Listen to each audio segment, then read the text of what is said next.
Jake Morrison stood at attention in the shuttle bay of the USS Liberty. His black combat boots were polished to a shine, his uniform was pressed and clean. The Marine sergeant checked his weapon one more time. Everything had to be perfect for this mission. Today was different from any other day in Jake's military career. He was not going to fight a battle. He was not going to storm an enemy base. Instead, he was going to protect diplomats at a peace meeting. The very idea seemed strange to him. The shuttle doors opened with a soft hiss. Jake stepped out onto the landing platform of the most beautiful place he had ever seen. The palace of Queen Lyra rose before him like something from a dream. Tall crystal towers reached toward the sky. The walls seemed to glow with their own light. Everything sparkled in the alien sun. Planet Zephyria was the capital world of the Valdari Empire. The Valdari were not human. They were taller than most people. Jake knew. Their skin had a pale blue color. Their eyes were large and silver. When they moved, they seemed to flow like water. They looked elegant and graceful in ways that humans never could. Jake had studied the Valdari during the long trip to their world. His training files said they were advanced in technology. They had weapons that could destroy whole planets. They had ships that could travel faster than anything humans had built. Most importantly, they had powers of the mind that humans did not understand. Ambassador Lisa Carter walked beside Jake as they entered the palace. She was a small woman with gray hair and sharp eyes. She had spent years learning about alien cultures. This meeting was the most important work of her life.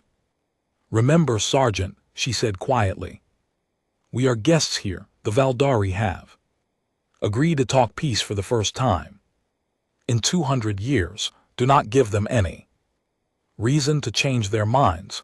Jake nodded. He understood his job. He was here to watch and protect. He was not here to start trouble, but something about this place made him feel uneasy. His soldier instincts told him to stay alert. The palace halls were enormous. The ceiling was so high that Jake could barely see it. Strange music played softly in the air. The sound seemed to come from the walls themselves. F.D. Dairy servants moved through the halls like ghosts. They did not look at the human visitors. Guards lined the walls every few steps. These were the famous Taurian guard of Queen Lyra. They wore armor that looked like it was made from metal and light mixed together. Their faces were hidden behind smooth helmets. Each guard carried a weapon that hummed with energy. Jake studied the guards as he walked. Something about them bothered him. They stood perfectly still, but he could sense tension in their bodies. Their weapons were ready. Their stance was alert. These were not guards at a peaceful meeting. These were soldiers expecting a fight. The throne room was the largest space Jake had ever been. Inside, the floor was made of some kind of crystal that reflected light in rainbow patterns. Columns held up a ceiling that seemed to go on forever. At the far end of the room sat a throne that looked like it was carved from a single giant diamond. Queen Lyra sat on that throne with perfect posture. She was beautiful in the way that Valdari were beautiful. Her skin seemed to glow with soft light. Her long hair moved as if it was floating in water. Her silver eyes looked at everything and everyone with intelligence that was both ancient and young. She wore robes that changed color as Jake watched. First they were blue like the ocean, then they became purple like the evening sky, then they shifted to gold like the sun. The fabric seemed to be made of light itself, but Jake was trained to look beyond the obvious. He watched the Queen's face. While the diplomats talked, he saw small signs that most people would miss. Her hands gripped the arms of her throne too tightly. Her eyes moved to the guards more often than they should when she thought no one was looking. Her expression showed worry. The peace talks began with formal words. Ambassador Carter spoke about trade between their peoples. She talked about sharing technology and knowledge. She offered friendship between humans and Valdari. Valdari minister answered for the Queen. His voice was musical like all Valdari voices. He spoke of old conflicts and deep mistrust. He asked why humans could be trusted now when they had been enemies for so long. Jake listened to the words, but he watched the people. The human team sat together, united in their purpose. The Valdari delegates sat apart from each other. Some looked angry, others looked afraid. A few kept glancing at the guards as if they were waiting for something. The Queen herself said very little. When she did speak, her voice was calm and controlled, but Jake noticed that she never looked directly at her own guards. She never smiled at her own people. She sat alone on her throne, even though the room was full of her subjects. Hours passed as the two sides talked. Jake's feet began to hurt from standing so long. His back was sore from staying alert, but he did not move from his position. A good soldier did not complain about discomfort. During a break in the talks, Jake stepped outside onto a balcony. The view of the Valdari capital city was amazing. Tall buildings rose like crystal trees. Flying vehicles moved between them like schools of fish. In the distance, 3 moons hung in the purple sky. Another Marine joined him on the balcony. Corporal Danny White was younger than Jake and new to diplomatic missions. This place is incredible, Danny said. I never imagined anything could be so beautiful. Jake nodded, but he was still thinking about what he had seen inside. Something is wrong here, he said. What do you mean? Danny asked. The guards, Jake said. They are not protecting the Queen. They are watching her in the way the Valdari nobles act around her. They are afraid, but not of us. They are afraid of something else. Danny looked confused. Maybe that is just how their culture works. Jake shook his head. He had been in enough dangerous situations to trust his instincts. No, something bad is going to happen here. I can feel it. As the sun set over the Crystal City, Jake made a decision. He would stay close to Ambassador Carter as ordered, but he would also keep watching Queen Lyra. If trouble came, she would be the first target, and despite everything that made them enemies, Jake could not let an innocent person die on his watch. The formal dinner that evening was held in another enormous hall. The food was strange but delicious. The Valdari ate very little and spoke in quiet voices. The Queen sat at the head of the long table, but she seemed more alone than ever. Jake stood against the wall with the other guards, both human and Valdari. He watched everything and everyone, and deep in his soldier's heart, he knew that tomorrow would bring violence to this beautiful place. The question was not if something would happen. The question was whether he would be ready when it did. The second day of peace talks began like the first. Jake stood in his position near Ambassador Carter. The morning light came through the crystal windows and painted rainbow patterns on the floor. Everything looked peaceful and beautiful, Queen Lyra entered the throne room wearing robes of deep green. She moved with the same grace as before, but Jake could see she was tired. Her silver eyes had dark circles under them. She had not slept well. The queen took her place on the diamond throne. Her Taurian guards moved into their positions around the room, but today Jake noticed something different about them. They stood closer to the exits than before. Their weapons were not just ready, they were activated. The soft hum of energy filled the air. Ambassador Carter was presenting a trade agreement. When it happened, a loud alarm began to sound throughout the palace. The noise was sharp and urgent. It made Jake's ears hurt. Red lights began flashing on the walls. The beautiful music that always played in the palace stopped. In its place came a voice speaking in the Valdari language. The words were fast and angry. Jake did not understand the language, but he understood fear. Every Valdari in the room looked terrified. Some of the nobles jumped to their feet. Others fell to their knees. All of them stared at Queen Lyra with panic in their silver eyes. The queen stood up from her throne. Her face had gone pale. She spoke quickly to one of her ministers in their musical language. The minister shook his head and backed away from her. Ambassador Carter moved toward Jake. What is happening? She asked. Before Jake could answer, the voice on the palace speakers switched to English. The accent was heavy, but the words were clear. People of Zephyria, the voice said, I am General Korth of the 3rd Valdari Fleet. Queen Lyella has betrayed our people. She has chosen to bow before the weak humans instead of maintaining our strength. I have taken control of the planet's defenses. The queen's rule is over. Jake felt his blood turn cold.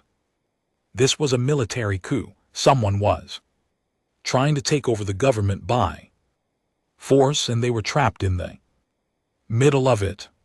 The queen spoke to her guards in their language. Her voice was calm, but Jake could hear the authority in it. She was giving them orders. What happened next shocked Jake more than the coup announcement. The Taurian guards looked at each other. Then, one by one, they began to remove their helmets. Underneath the beautiful armor were faces Jake had never seen before. These were not the guards who had been protecting the queen yesterday. These were different Valdari with hard expressions and cruel eyes. The lead guard stepped forward. He spoke to the queen in English so everyone could understand. Your Majesty, he said, but his voice was full of mockery. General Korth sends his greetings. He thanks you for making this so easy. Queen Lyra stood perfectly still. Jake had seen that look on faces before. It was the expression of someone who had just realized they had been betrayed by people they trusted. Where are my real guards? The queen asked. The fake guard smiled. It was not a nice smile. Dead or imprisoned. We have been planning this for months. Every move you made, every decision you considered, we reported to the general, even your desire for peace with these humans. The queen's silver eyes found Jake across the room. For just a moment their eyes met. He saw something in her face that he had never expected to see. She was not asking for help. She was apologizing. She was sorry that her people's betrayal would hurt the humans too. Ambassador Carter grabbed Jake's arm. We need to leave now. The human security team was already moving. They had their weapons out and were heading for the exit. Jake could hear explosions in the distance. The coup was not just happening in the palace, it was happening all over the City, move, move, move, shouted Captain Steve Rogers, the head of human security. Everyone to the shuttle. We are leaving this planet. Jake started to follow his team. His training told him to protect the ambassador and get her to safety. That was his job. That was his duty. But as he reached the door, he looked back at the throne room. Queen Lyra stood alone in the center of the vast space. Her fake guards were walking away, leaving her defenseless. Valdari nobles had already fled through side doors. In seconds she would be completely alone. Jake stopped walking. His team kept moving toward the exit, but he stayed where he was. Sergeant Morrison, Captain Rogers shouted, "What are you doing?" Jake looked at his captain. He looked at Ambassador Carter.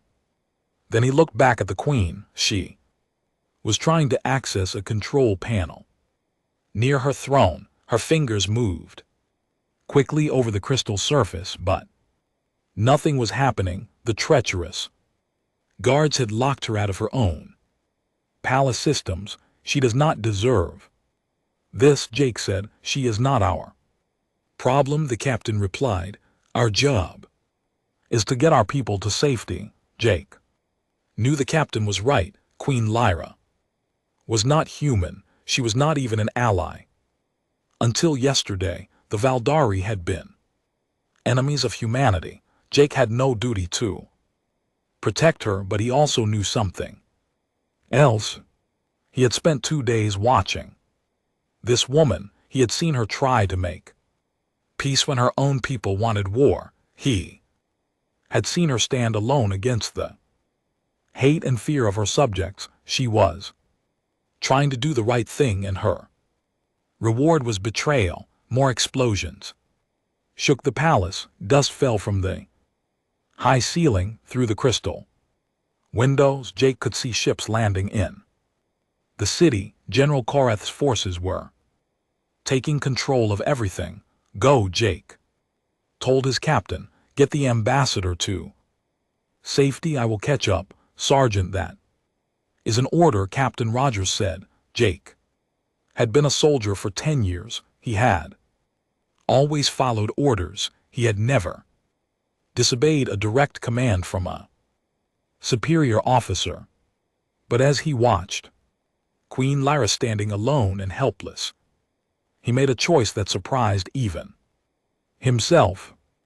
I am sorry, sir, he said, but I cannot leave her like this. Before anyone could stop him, Jake ran back into the throne room. Behind him, he heard Captain Rogers cursing and Ambassador Carter calling his name, but he did not stop. Queen Lyra looked up in surprise as Jake approached her. Human soldier, she said, why are you not fleeing with your people? Because it is not right, Jake said simply. The Queen stared at him for a long moment. Around them, the palace shook with more explosions. In the distance, they could hear the sound of marching feet. General Korth, soldiers were coming. You do not understand, the Queen said. If you stay here, you will die. Kor will show no mercy to humans who side with me. Jake checked his weapon and looked around the throne room. There were several exits, but he could already hear soldiers in the hallways beyond them. They were trapped. Then we better find a way to stay alive, he said, for the first time since he had met her. Queen Lyra smiled. It was a small smile, but it reached her silver eyes. You are either very brave or very foolish, she said. Probably both, Jake admitted. Now, is there anywhere in this palace we can defend? The Queen nodded toward a door behind her throne. The central spire has its own power source and communication array. If we can reach it, we might be able to call for help. Then that is where we go, Jake said. As they moved toward the door, Jake heard the main entrance to the throne room explode inward. Heavy boots echoed In the vast space, harsh voices shouted.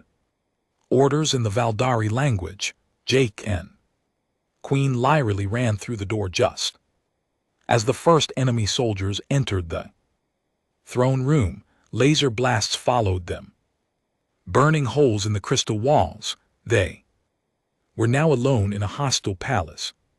Surrounded by enemies, Jake was a single human soldier with limited ammunition. The queen was a ruler without an army. According to every military manual Jake had ever read, their situation was hopeless. But as they climbed the stairs toward the central spire, Jake felt something he had not expected. He felt determined. For the first time in his military career, he was fighting for something he truly believed in. He was fighting for honor. He was fighting for justice. He was fighting to prove that humans never abandoned those who deserved protection, no matter who they were or where they came from. Jake and Queen Lyra reached the central spire.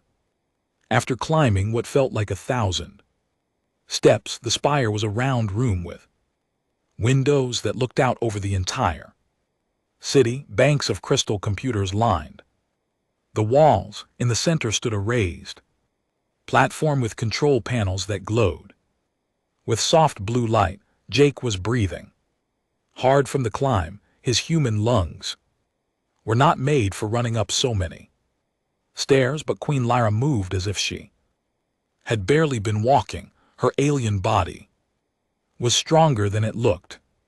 This is the command center for the entire palace, the queen explained. She moved to the main control panel and placed her hands on the crystal surface. From here, I should be able to activate the defense systems and call for help.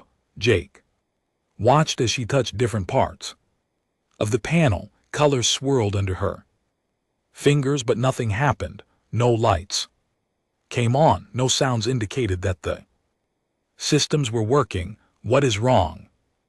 Jake asked. The queen's face showed frustration and anger. They have locked me out. The traitors changed all the access codes. I cannot control my own palace. Jake looked around the room. He had been trained in military engineering. All computer systems worked on the same basic principles, even alien ones. There had to be a way to bypass the security locks.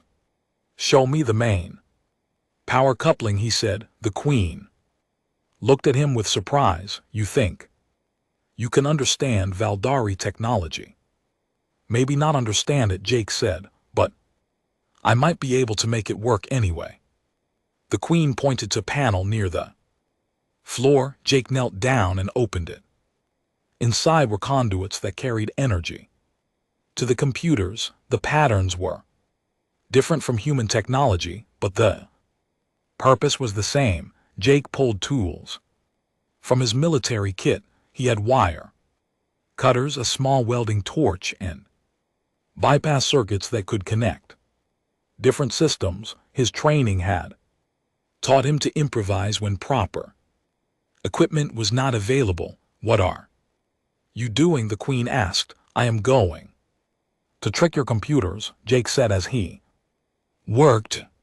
Instead of using the main access codes, I am going to connect my portable equipment directly to your power systems. It will not give us full control, but it might give us something. The queen watched him work with growing amazement. Your tools are so primitive compared to ours. How can they possibly interface with advanced systems? Jake smiled as he connected a human battery packed to an alien power conduit. Sometimes simple tools work better than complex ones. They are harder to break and easier to fix. Sparks flew as Jake completed the connection. Suddenly some of the lights in the room came on. A few of the computer panels began to glow. It was not much, but it was a start. Incredible, the queen whispered. You Made it work. Jake stood up and wiped his hands on his uniform. It is not perfect, but we should have basic communications and maybe some defensive system, as if to test his words. Alarms began sounding in the distance. Jake had managed to reactivate some of the palace's warning systems. Through the window, they could see General Korath's forces surrounding the central spire. Queen Lyrily moved to a communication panel that was now working. She spoke rapidly in her own language, sending out calls for help, but the responses she received made her face. What is it?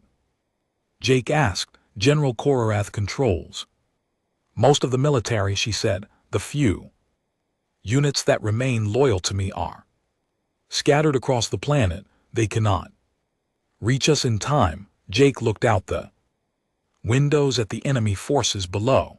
There were hundreds of soldiers down there.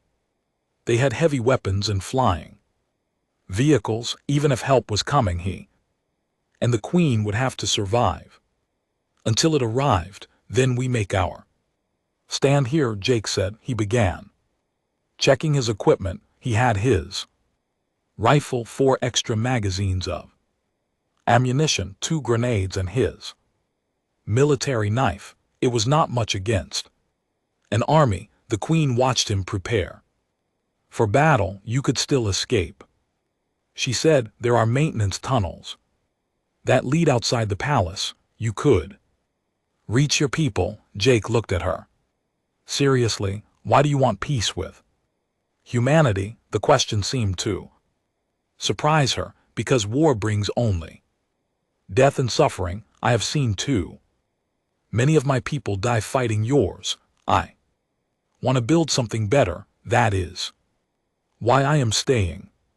Jake said, someone who wants to build instead of destroy deserves protection. For the first time, Jake saw emotion in the Queen's silver eyes. It was not the cold control she had shown during the peace talks. It was genuine feeling, gratitude, respect, and something else he could not identify. I have misjudged your species, she said quietly. I thought humans were driven only by aggression and self-interest. Some of us are, Jake admitted, but some of us believe in doing what is right, even when it is difficult. The sound of heavy footsteps echoed up the stairwell. General Korath's soldiers were climbing toward them. Jake estimated they had maybe 5 minutes before the attack began. He looked around the room again, this time with a soldier's eye for defense. The spire had good sight lines and only one entrance. The crystal walls were strong enough to stop small weapons fire. If he was smart about it, he could hold this position for a while. Can you use a weapon? Jake asked the Queen. She nodded and moved to a wall panel. When she opened it, Jake saw energy rifles that looked more advanced than anything humans had built. The Queen took one and checked its charge. I am not helpless, she said. I have trained in combat since I was young. A ruler who cannot fight cannot protect her people. Jake positioned himself near the doorway while the Queen took cover behind the central computer platform. They did not have to wait long. First, enemy soldiers appeared in the doorway cautiously. They knew Jake was armed and dangerous, but they probably thought one human would be easy to defeat. Jake proved them wrong. His first shot took down the lead soldier before the enemy could even aim. His second shot forced the others back into the stairwell. The sound of energy weapons echoed through the spire. They will try to rush us, Jake called to the Queen. When I say now, use your weapon to cover the doorway. More soldiers appeared, this time in greater numbers. Jake's rifle barked repeatedly as he fired into the crowd, but there were too many of them. Some got through and entered the room. Now Jake shouted. Queen Elrally rose from behind her cover and fired her energy weapon. The beam of blue light swept across the room, forcing the enemies to dive for protection. Jake used the distraction to reload his rifle. For several minutes they held off the attack. Jake's human training and the Queen's alien technology worked together to keep the enemies at bay, but both of them knew this was only the beginning. They are testing our defenses, Jake explained. During a brief pause, the real attack will come soon, and it will be much worse. The Queen activated one of the computer panels Jake had repaired. Images appeared showing other parts of the palace. General Koreth's forces were setting up heavy weapons aimed at the spire. They are bringing sea equipment, she said. Those walls will not protect us much longer. Jake studied the images on the screen. The enemies had rocket launchers, energy cannons, and something that looked like a plasma drill designed to cut through the strongest materials. How long until your loyal forces can reach us? He asked. Queen checked her communications.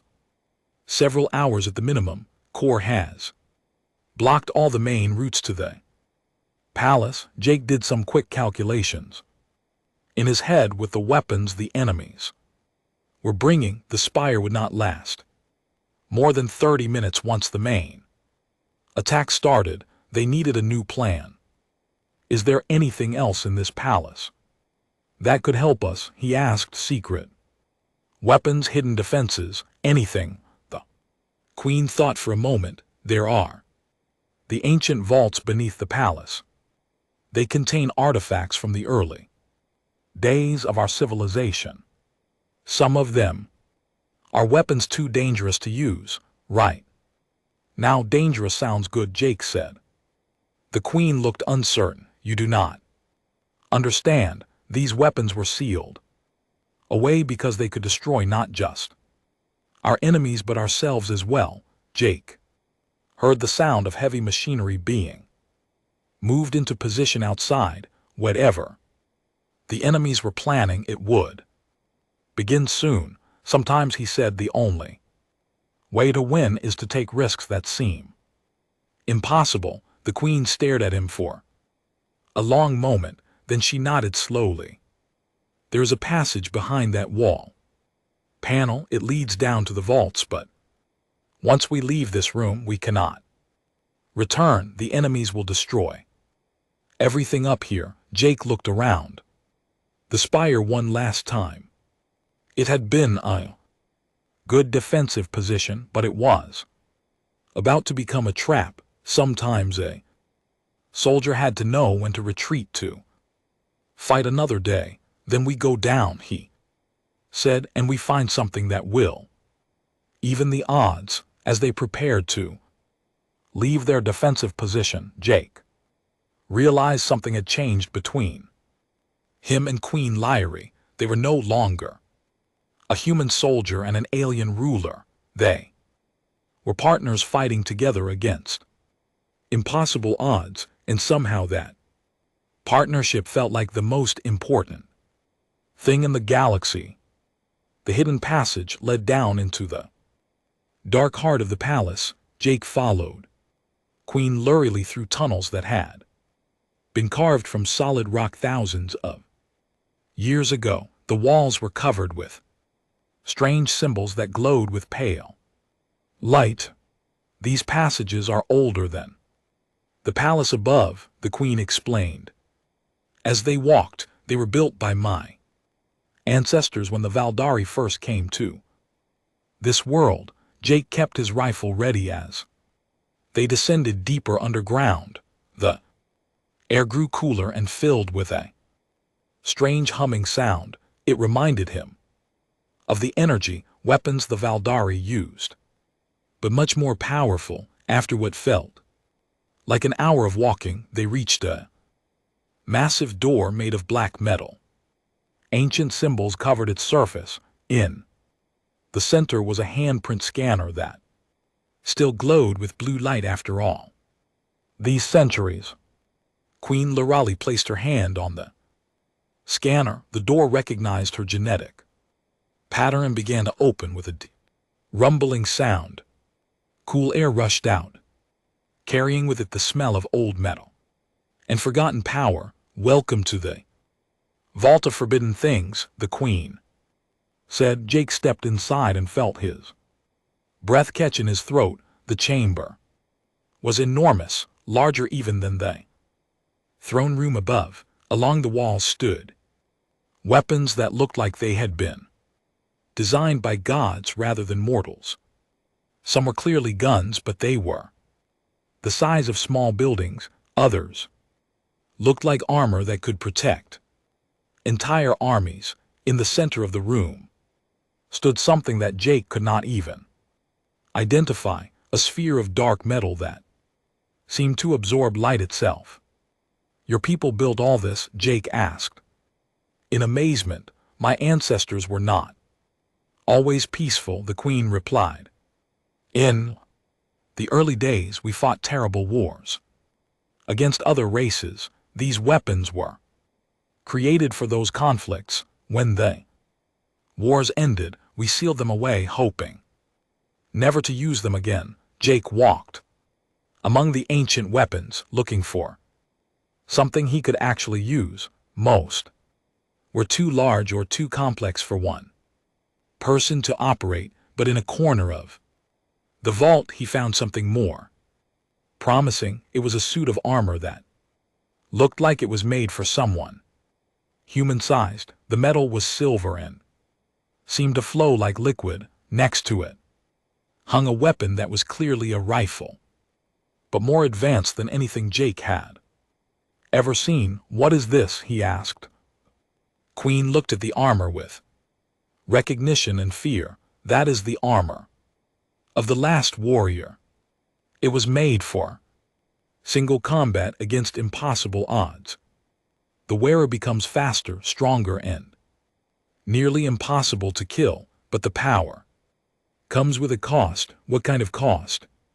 The armor bonds with its wearer permanently. Once you put it on, you can never take it off. It will keep you alive, but you will no longer be entirely human. Jake stared at the armor above them. He could hear the sound of explosions as General Korath's forces attacked the spire. Soon they would discover the passage and come looking for them. He needed every advantage he could get. Will it help me protect you? He asked. The queen nodded. Slowly, you would become nearly unstoppable in battle. But Jake, you must understand this choice cannot be undone. Jake thought about his life as a human soldier. He thought about his home on Earth, his family, his friends.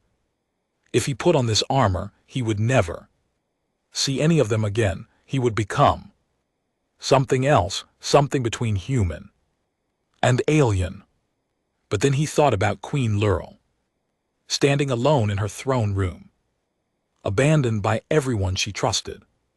He thought about the peace she was trying to build and the war that would come if she died. Some things were worth any sacrifice. Help me put it on, he said. The queen's silver eyes showed sadness and respect. You are the bravest person I have ever met, human or Valdari. The armor was surprisingly light as Jake put it on piece by piece. The moment the final piece clicked into place, he felt power surge through his body. His vision became sharper. His hearing became more sensitive. He could feel his muscles growing stronger, but there was something else. The armor was not just equipment, it was alive. He could feel it connecting with his mind, learning how he thought and fought. It was becoming part of him, just as he was becoming part of it. Jake picked up the weapon that went with the armor. It felt perfect in his hands, as if it had been made specifically for him. when he thought about firing it, targeting. Information appeared in his vision. Armor and weapon were designed to work together as one system. How do you feel? The Queen asked. Jake tested his new abilities. He could move faster than any human had ever moved. He could lift weights that would have been impossible before. Most importantly, he could sense the enemy soldiers approaching through the tunnels above them. Different, he said, but still me. The sound of marching feet echoed down the passage. General Korath's forces had found the hidden door. They would be in the vault. Within minutes, Jake and Queen Lai took positions near the entrance, but Jake was no longer thinking defensively. The armor filled him with confidence and aggression. He wanted to take the fight to his enemies. Stay behind me, he told the Queen. This time we do not just defend, we attack. The first enemy soldiers appeared in the doorway. Cautiously, they had heard stories about the ancient weapons in the vault and were afraid of what they might find. They were right to be afraid. Jake moved faster than the human eye could follow. His alien weapon fired beams of energy that cut through enemy armor like paper. In seconds, the entire squad was down, and Jake was already moving toward the passage to engage the next group.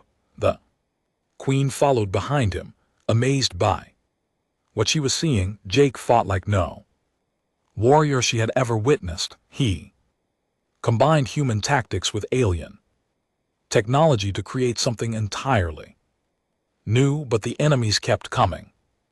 General Korath had brought hundreds of soldiers to the palace. Even with his new abilities, Jake could not fight them all at once. We need to reach the surface, Jake said during a brief pause. In the fighting, if we stay down here, they will eventually overwhelm us with numbers. The main stairway is blocked, the Queen replied. They have sealed all the exits. Jake smiled grimly. The armor was showing him possibilities he had never considered before. Then we make our own exit. He aimed his weapon at the ceiling of the tunnel. The energy beam cut through solid rock as if it were soft clay. Debris fell around them as Jake carved an opening that led straight up toward the palace above. Can you climb? He asked the Queen. She nodded, though she looked uncertain about his plan. Jake went first, using his enhanced strength to pull himself up through the hole he had made. The Queen followed, moving with the natural grace of her people. Behind them, they could hear angry voices as the enemy soldiers discovered their escape route. They emerged in the palace's main courtyard, right in the middle of General Kath's army. Hundreds of soldiers surrounded them immediately.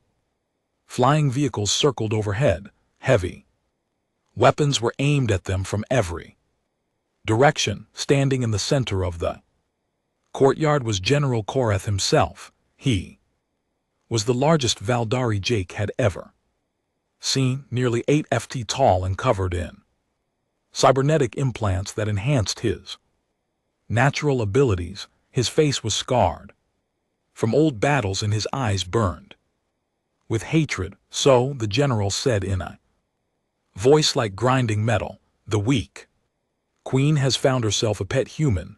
How touching. Jake stepped forward, placing himself between the general and Queen. Lyrie, the armor made him feel confident, but he was still vastly outnumbered. General Korath, the Queen said, formerly you have committed treason against the crown and the people of Zahiria. Surrender now, and you will be given a fair trial. The general laughed, a harsh sound that echoed off the crystal walls. I will surrender to no one, especially not to a ruler who has forgotten the pride of our people. He turned his attention to Jake. Human soldier, you have fought well. I offer you safe passage off this world. Leave now and you will live to see another day. Jake checked his weapon and adjusted his stance. Around them, hundreds of enemy soldiers waited for the order to attack. This was the moment of truth. I'm not going anywhere, Jake said clearly. General Korath's expression hardened. Then you will die for nothing. You are not Valdari. This is not your fight. Jake thought about all the reasons he could give. He could talk about duty or honor or justice. He could explain his military oath or his personal beliefs. Instead, he said something simple and true. She tried to make peace. That makes it my fight. The general raised his hand to signal the attack. Jake prepared to sell his life as dearly as possible. Queen Lyra stood beside him, ready to face whatever came next. In that moment, surrounded by enemies and facing certain death, Jake felt something he had never experienced before. He felt complete. He was exactly where he was supposed to be, doing exactly what he was meant to do. The attack began with a sound like thunder. Energy weapons fired from every direction. The final battle had started, and Jake Morrison was ready to show an alien galaxy what human courage really meant. The battle that followed was like nothing Jake had ever experienced.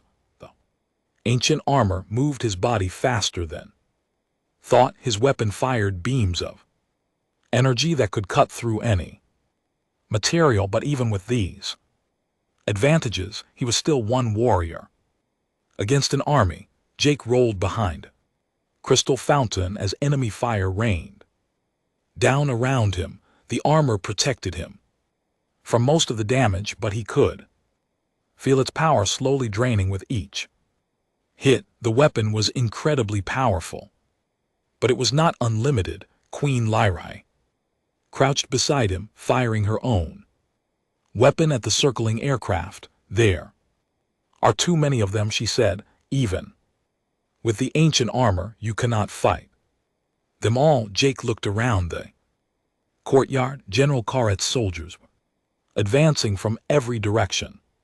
Flying vehicles swooped down to attack them.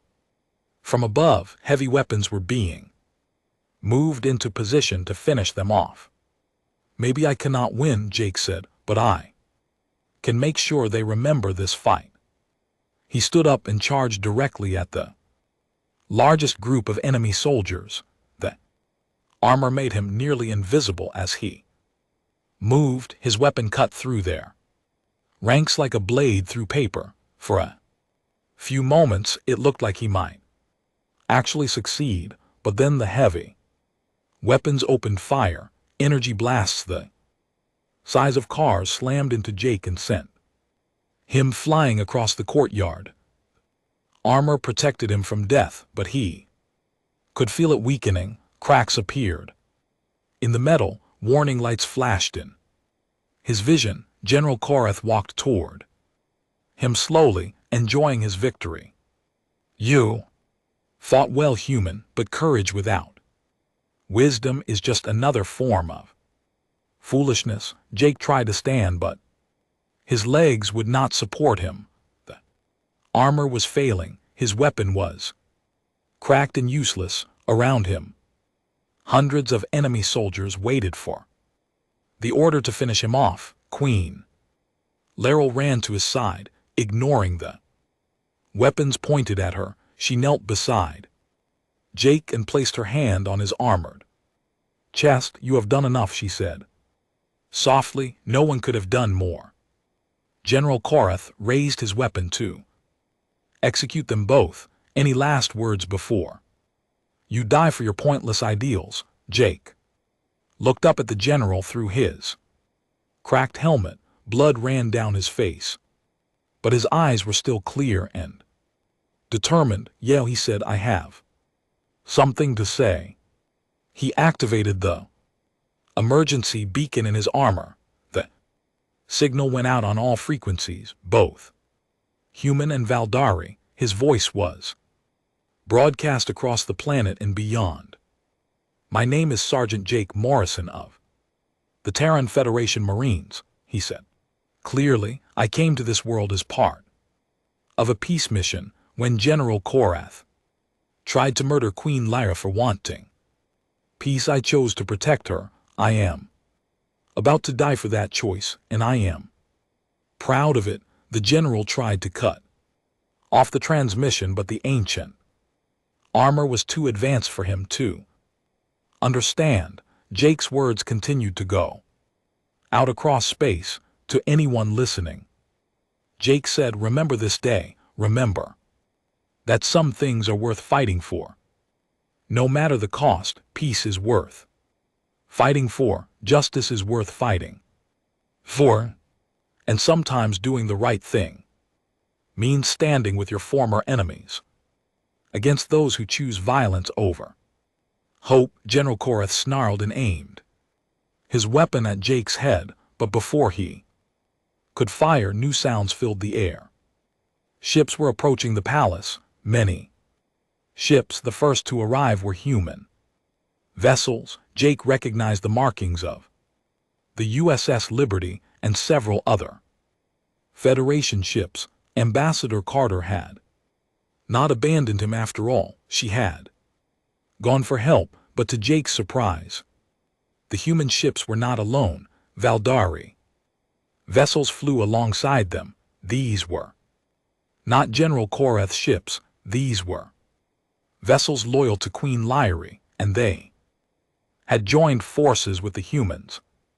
Captain Steve Rogers' voice came over the radio. "Sergeant Morrison, this is Liberty Actual. Sorry we are late to the party." The Allied fleet opened fire on General Korath's forces. The traitor soldiers found themselves caught between Jake's broadcast that had reached across the galaxy and military forces that had come to answer his call for justice.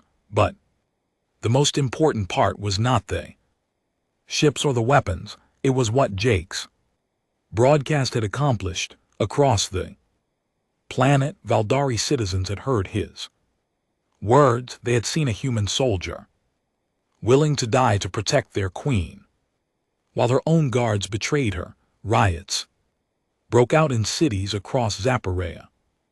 Valdari civilians turned against General Korath supporters. Military units that had been neutral declared for the queen. The coup was collapsing not because of superior firepower, but because Jake had shown them what true loyalty looked like. General Korath realized his situation was hopeless. His own soldiers were surrendering or switching sides. His political support was crumbling, but he was too proud to admit defeat. "If I cannot rule," he said, raising his weapon toward Queen Lyra, "then no one will." Jake tried to move, but the damaged armor would not respond. He could only watch as the general prepared to kill the queen, but Queen Lyra was no longer the helpless ruler she had appeared to be. She had learned from watching Jake fight. She had seen what courage looked like when it was not limited by politics or tradition. She moved faster than the general expected, using techniques Jake had shown her during their battle in the Spire. Her weapon fired before his did. General Korath fell to the crystal ground, defeated by the queen he had tried to destroy. The battle was over. General Korath's remaining forces surrendered. The palace was secure. Queen Lyra was safe, but Jake's condition was growing worse. The ancient armor had saved his life, but at a terrible cost. The bonding process was failing. He was dying. Queen Lyra knelt beside him as human and Valdari medics worked frantically to save him. "Do not leave us now," she said. "You have shown us something important. You have shown us What we could become, Jake smiled. Weakly, the armor, he whispered, it is. Not just keeping me alive, it is. Teaching me. Your ancestors, they built it to preserve knowledge, not just to make warriors. He was right. As the armor failed, it was downloading thousands of years of Valdari history and technology directly into Jake's mind. He was becoming a bridge between the two species, carrying the knowledge of both. The human medical team worked with Valdari healers to stabilize Jake's condition. It took hours, but finally they succeeded. The armor could not be removed, but they found a way to repair it and restore its power. Jake would live, though he would never again be fully human. In the days that followed, Jake became a symbol of what cooperation between humans and Valdari could accomplish. Queen Leary made him her special advisor on human affairs. Ambassador Carter appointed him as a permanent liaison between the two governments. The peace treaty was not just signed, it became the foundation for a true alliance. Valdari technology combined with human innovation to create wonders neither species could have imagined alone. Trade flourished. Scientific discoveries advanced by centuries. Most importantly, the two peoples began to understand each other. Jake split his time between both worlds. On Earth, he helped train human diplomats and soldiers in Valdari culture. On Zaporea, he worked with Queen Leary to reform Valdari society, introducing concepts of individual courage and loyalty that had been lost in their rigid traditions. The armor had changed him physically, but Jake remained the same person inside. He still believed in doing what was right no matter the cost. He still stood up for those who could not protect themselves, and he still remembered the moment when he chose to stay behind in an alien throne room because abandoning someone to die was not acceptable. Years later, when historians wrote about the turning point in human Valdari relations, they always came back to that same moment.